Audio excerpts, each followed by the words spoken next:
अस्सलाम वालेकुम रहमतुल्लाहि बरकातुहू।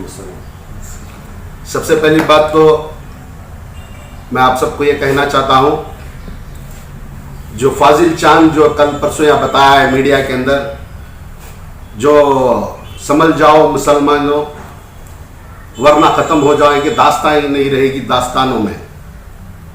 मुसलमान सबसे पहले तो अल्लाह की ज़ात को मानने वाली ज़ात है, चाहे कांग्रेस पार्टी हो, बीजेपी हो, जेडीएस हो, ऐसे अभी 1000 पार्टी आएंगे तो भी मुसलमानों को ख़त्म नहीं कर सकेंगे। ये तो अल्लाह की ज़ात जब तक दायम और कायम रहेगी, जब तक मुसलमानों का नाम रहेगा। अल्हम्दुलिल्लाह अल्लाह की ज़ात पे हमें भी भरोसा है, पूरी दुनिया में इसका भरोसा है। शाहिद ने जो चांद साहब के बेटे ने जो समझाया, आपको सबको बताया, जो गुमराह किया है, ये सब इनकी एक मिली भगत है। जब शाहिद को पार्टी से काटा गया तो पार्टी काढ़ी है, ना सिद्धरामैया साहब काढ़े, ना डीके शिवकुमार साहब काढ़े। पार्टी से नोटिस भेजी, पार्टी से शाहिद को काढ़ा गया है। इसकी वजह तो मालूम है। वजह यह है कि पार्टी के खिलाफ नारेबाजी की, वो नारेबाजी करने की वजह से तनवीर सेठ साहब को भी नोटिस दी, क्योंकि उनके घर के पास पुकारा गया था। इस वजह से कि तनवीर साहब के इख्तियार में था कि वो नारेबाजी बंद कर सकते थे, वो नारेबाजी नहीं बंद कराने की वजह से तनवीर सेठ साहब को भी नोटिस दिए, शाहिद को भी नोटिस दिए है। सर बिठा के बात भी करते थे, 5 मरतबा एक एमएलए और वो जो साबिक वजीर हैं, एक्स मिनिस्टर भी थे, उनको एकदम आप 5 बार ऐसा दिया ले, तो ये कैसा आपकी वो नोटिस की वजह से ही वो सब हमने आया था। नहीं, ये सब नोटिस की वजह से नहीं था, ये अंदरूनी भी एक सियासी एक प्लानिंग था। ये तनवीर सेठ साहब के अभी छोटे बच्चे नहीं, 5 बार जीते हैं, आप सबको पता भी है। उनको नोटिस ऐसे नहीं भेजा था, इनके लोगों ने ये कैसी अफवाह उठा दी थी कि कांग्रेस के बारे में बेमतलब बातें जो शुरू कर दिए थे। इस वजह से क्या करी कांग्रेस, इनका मुंह बंद करने के लिए एक नोटिस भेजी बस। जब उनका हम जाके सबका मुंह बंद हो गया, जिसके उनके फॉलोअर आए जो पुकारे थे उनके सब मुंह बंद हो गए। नोटिस आने से पहले आप देखे होंगे मीडिया में आए, रोडों पे आए, वो दंगे ये करे, सब पूरे नोटिस के बाद बंद कर दिए। शाहिद ने कल जो बताया है, कांग्रेस जो है कम्युनल पार्टी है, सेकुलर पार्टी नहीं है बोल के, शाहिद 1.5 महीने पहले यही मैसूर वक्फ बोर्ड के लिए कांग्रेस पार्टी से लेटर डाला हुआ है कि कांग्रेस के अंदर मैं 25 साल से मेहनत कर रहा हूं, पार्टी को बनाया हूं, लोगों को जिताया हूं, जबकि ये 3 बार कांग्रेस की टिकट लेकर 1,500 वोट पार नहीं किए। कौन? आपके शाहिद भाई। शाहिद भाई को समझना चाहिए था, जब कांग्रेस की टिकट लेकर आप 3 बार कंटेस्ट किए इलेक्शन, 1,500 वोट अभी तक पार नहीं किए। जब कांग्रेस पार्टी सेकुलर थी, सिद्धरामैया सब सेकुलर थे, डीके शिवकुमार सेकुलर थे। जब इनको वक्फ बोर्ड के लिए, मैसूर वक्फ बोर्ड के लिए ये चेयरमैनशिप पूछी, 1.5 महीना पहले ये लेटर दिए हुए हैं कि मुझे चेयरमैनशिप चाहिए।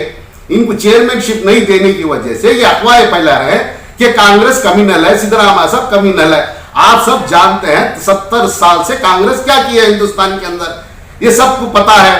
रही बात सिद्धरामैया साहब की, सिद्धरामैया साहब को हर घर का बच्चा हिंदू हो, मुसलमान हो, एससी हो, सिख हो, हर आदमी जानता है सिद्धरामैया साहब का नेचर क्या है, आप सबको पता है।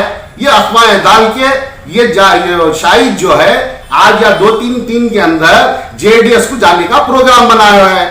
ये जाने की वजह से ये जो एनआर क्षेत्र की जो कांग्रेस है, कांग्रेसशिप लीडर को खत्म करने की कोशिश कर रहे हैं। शाहिद साहब को बोलना चाहिए, समझना चाहिए, एनआर क्षेत्र एक ऐसी सिटी, एक ऐसा क्षेत्र है, ऐसे शाहिद साहब के अभी 200 या 300, ये चांद साहब के बेटे की अभी या 200 या 300 400 लोग भी आएंगे तो ना इस्लाम को खत्म कर सकेंगे, ना कांग्रेस को खत्म कर सकेंगे। इस्लाम हमारा पहला वजूद है, ताक़यामत अल्लाह और उसका रसूल का नाम लिए तक दाया और कायम रहेगा और रहेगा भी। रही कांग्रेस पार्टी की, हम कांग्रेस से जुड़े हैं, हम कांग्रेस पार्टी के हम लीडर हैं, हम कारपेटर हैं, हम कांग्रेस की तारीफ में करेंगे मरते दम तक, जब तक कांग्रेस में रहेंगे, जब तक तारीफ करते रहेंगे। रही दूसरी बात, ये अफवाहें डालना, ये कांग्रेस को बदनाम करने का, ऐसे जैसा कि हमारे पंडू साहब बोले, गटर खोलने के साथ कीड़े मकोड़े बाहर निकलते हैं, वापस उसको पाक करके मुछने के साथ अंदर हो जाते हैं। आपको एक बड़ा लीडर बनना चाहिए तो आपको बड़ा काम करना चाहिए, छोटे मोटे कामों से लीडर नहीं बन सकते। पंडू साहब 3 बार जीते हैं, मैं पहली मर्तबा जीता हूं, मेरा दोस्त अकमल भी पहली बार जीता है। क्यों जीता है? पब्लिक के साथ जुड़े हुए थे, अवाम के साथ जुड़े हुए थे, उनकी मोहब्बत कायम थी, उनको काम करके दिए थे। शाहिद साहब आप 3 बार पार्टी से टिकट लिए कांग्रेस की, 3 बार खड़कर भी आप 1000 वोट या 1,500 वोट पार नहीं किए। यही कैंडिडेट हमारे सामने बैठे हुए 4000 वोट लिए हुए, हम भी बैठे हुए 3000 वोट लिए, ये भी बैठे हुए 3000 वोट लिए। क्योंकि पब्लिक हमें क्यों जिताई बोले तो हमारे में कुछ है, हम कुछ कर रहे हैं आवाम के लिए और आवाम के लिए कुछ सोचे हैं बोल के इसीलिए हमारे को जिता के लाई है। पंडू साहब को 3 बार जिताई है, इनको 1 बार और मुझे भी जिताई है। रही तनवीर सेठ साहब की बात, तनवीर सेठ साहब गुमराह हो रहे हैं इनके लोगों की बातें सुनकर। तनवीर सेठ साहब को आज के आज ही मीडिया के सामने आना चाहिए। शाहिद और चांद हमारी पार्टी का ने है, ये जो भी बातें कर रहे हैं ये पार्टी के और मेरे खिलाफ की है बोल के स्टेटमेंट देना चाहिए। ठीक है, आपने मजहब इस्लाम की बात की तो शेर इस्लाम के लिए नहीं था, बल्कि ये था कि हिंद के मुसलमानों न समझोगे तो मिट जाओगे, दास्तान तक ना रहेगी, यानी हालात पर बेदारी इस तरह एक तू मैं करते रहे तो मुसलमानों की नुमाइंदगी को लेकर कहा गया था। मैं नहीं बता रहा हूँ कि इस्लाम के बारे में, मुसलमानों के बारे में बताया है। नहीं सर, वो एक शेर है, बेदारी करने शेर है वो, शेर का मतलब लेकिन उन्हें मुसलमानों के बारे में बोला है, समझ जाओ मुसलमानों दास्तान तक नहीं रहेगी, दास्तानों में मुसलमानों को इत्तेहाद के बारे में मुसलमानों को बोला है। सर आप इस्लाम और दीन को यहाँ पे लाए हैं, मैं एक बात बोलता हूँ, उन्होंने भी मुसलमान हमें मुसलमान, इस तरह के इल्जामात अगर लगाते रहेंगे पंडू भैया भी और आप भैया भी, जिस तरह गटर का अगर को हमें किसी को जो है इस तरह का बोलने हमारा मतलब किसी जी हमें किसी को बदनाम करना, किसी को नीचा दिखाना हमारा नहीं है। चांद साहब जो हमारे फाजिल साहब के वालिद हैं, बहुत बेहतरीन, मैसूर के अंदर कैसी शख्सियत है अल्लाह बेहतर जानता है कि आप सब जानते हैं उनके बारे में। 70 साल या उम्र उनकी 70-5 साल की, 60 साल से सेठ साहब के साथ जुड़े हुए, बड़े सेठ साहब के साथ। आज तक का भी कांग्रेस में ही कांग्रेस की तारीफ में बात की है, कभी भी इलेक्शन का टाइम हो, दूसरा मसला हो, कांग्रेस की तारीफ में बात की है। ये जो चांद हमारा जो फाजिल चांद है, ये आके शाहिद का दोस्त है, ये बगीट पकड़ने वाला आदमी है। ये शाहिद की बगीट पकड़ने की वजह से, ये शाहिद की बगीट पकड़ने की वजह से ये जज्बात में आके शाहिद को फेवर कर रहा है, ये किसी को फेवर नहीं कर रहा है। अब आप देख रहे हैं हिंदुस्तान के अंदर ये खड़े कपना वाले को मार रहे हैं, मुसलमान को जय श्री राम बोलो बोल के, एक बांगड़ी बेचने वाले को मार रहे हैं, कोई कुछ लेके जा रहा है उसे मार रहे हैं। उसकी तारीफ में क्यों नहीं बात किया? पहले तो आप हमारी तहत में बात करना चाहिए था। आपको इतना जज्बात अगर मुसलमानों के लिए है तो आप हिंदुस्तान के पूरे मुसलमानों के बारे में उठाइए, हम आपके साथ हैं। ये नहीं शाहिद को एक, कौन है शाहिद? शाहिद का कोई मैसूर के अंदर वजूद ही नहीं है। शाहिद को कांग्रेस बनाई थी मैसूर के अंदर, कौन है शाहिद? वो सिद्धरामैया साहब और डीके शिव कुमार के साथ के बारे में उसकी औकात ही नहीं है। पहले वो जानना चाहिए था कि कांग्रेस में आने के बाद शाहिद को जाना गया, नहीं तो शाहिद कौन है? तनवीर सेठ साहब की बगीट पकड़ने के वास्ते शाहिद को जाना गया। 1.5 महीना पहले आप वक्फ बोर्ड के अंदर मेंबरशिप के वास्ते, वक्फ बोर्ड चेयरमैन के वास्ते यही कांग्रेस का लेटर डाल के चेयरमैनशिप पूछते हैं। जब नहीं दिया जाता है तो कांग्रेस कम्युनल हो जाती है। इन छतरियों से, ये बेकार के लोगों से कांग्रेस को 1% भी कुछ भी होने वाला नहीं। ऐसे आते हैं जाते हैं, ये समंदर है, जैसे कि हमारे पंडू साहब बोले हैं, कांग्रेस एक समंदर है, समंदर के अंदर पानी बहता रहता है, जाता रहा, कचरा उसके अंदर, साथ साथ कचरा भी जाते रहता है, और नया पानी आता है, और कचरा आता है, जाते रहता है।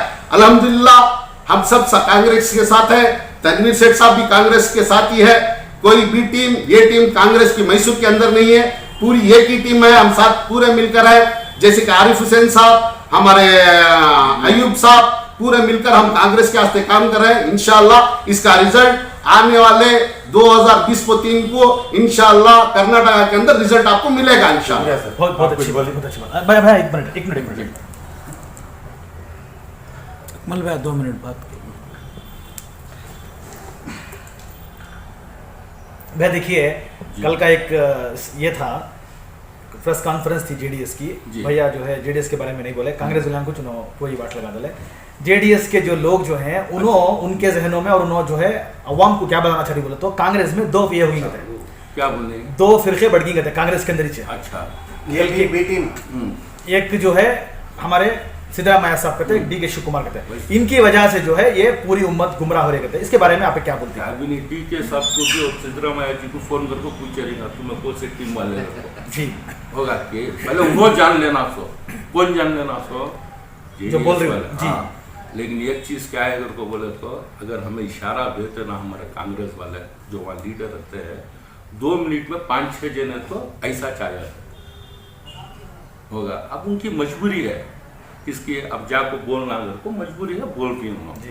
अगर 1 सेकेंड 4 आने का फोन नहीं, खाली एक फोन करते तो 4-5 जने तो ऐसा कांग्रेस को आ जाता है होगा कि वो मैं नामा नहीं बोल सकता, उन्होंने हमारे आदमी है, इनकी गैर आदमी है, अगर को मालूम नहीं है, लेकिन आ सकते थे। लेकिन फिर भी हमारे लीडर सब क्या बोलेगा तो इन्हों जबान के ऊपर ही नहीं होगा कि ये जबान के ऊपर नहीं है चीज वाले हमको हमें कहीं इंशाल्लाह ताला आने वाला 3 महीने 4 महीने में फिर मेयर का इलेक्शन होगा कि वो टाइम साली हमारी कांग्रेस आज है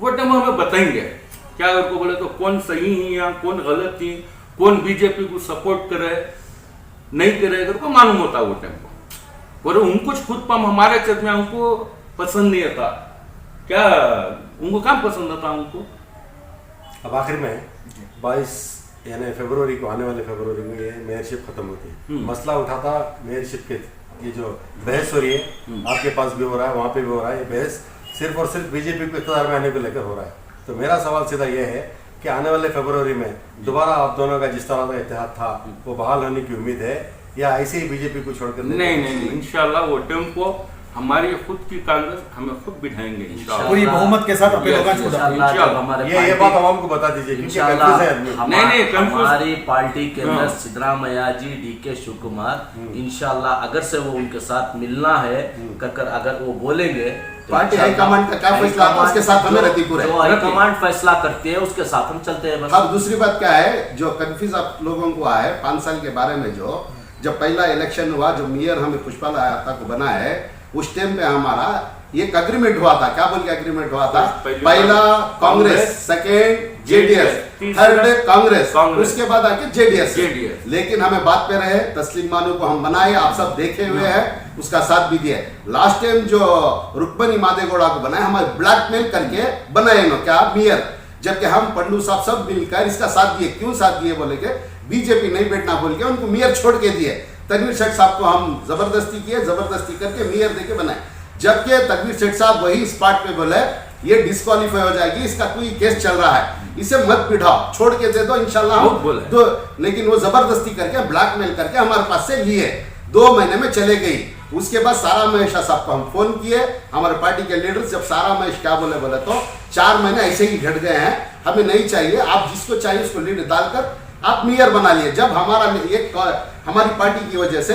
हमारी एक जो लीडर थी मैडम थी उसको अनाउंस किए जब आके उन्होंने हाथ उठाना चाहिए था कारपोरेशन के अंदर जब उन्होंने रात क्या किए बीजेपी से अलायंस हो जाके चुप बैठ गए हमें क्या सोच के गए थे अंदर जब हमारे लोग कांग्रेस के लोग हाथ उठाएंगे तो जेडीएस वाले भी उठाएंगे हमारा मेयर बन जाएगा नेक्स्ट इनको 2 बार भी हम मेयर दे देंगे ये सोचकर हम बैठे थे जब ये अलायंस हो गए इन जब अंदर से बात किए थे हमें पता नहीं था ये खामोशी होने की बेटी की वजह से 26 सीटें उनके पास थी इसीलिए वो मेजॉरिटी से मेयर बना ये क्या भी बड़ी बात नहीं है 70 साल से हिंदुस्तान के अंदर प्राइम मिनिस्टर भी नहीं था अब 2 बार से प्राइम मिनिस्टर भी बैठ गया है कर्नाटक के अंदर 3 बार हुकूमत बीजेपी करी है एक मेयर बैठ जाने से कुछ भी बिगड़ने वाला नहीं है ये कोई ये अफवाह है बैठ जाने दीजिए 1 साल या 6 महीने की बात है 4 महीने की बात है इंशाल्लाह आप आगे देखेंगे क्या होता है कांग्रेस कहां तक जाती है इंशाल्लाह अब 1 महीने या 3 महीने 4 महीने के अंदर जीडी देवेगौड़ा साहब भी हमारे साथ आ रहे हैं इंशाल्लाह और एक बड़ी ताकत हमारे साथ आएगी आने वाले इलेक्शन में 5 साल के बाद हम जो आने वाले 3 साल के बाद सिंगल मेजॉरिटी कारपोरेशन हम पकड़ेंगे हम चलाएंगे इंशाल्लाह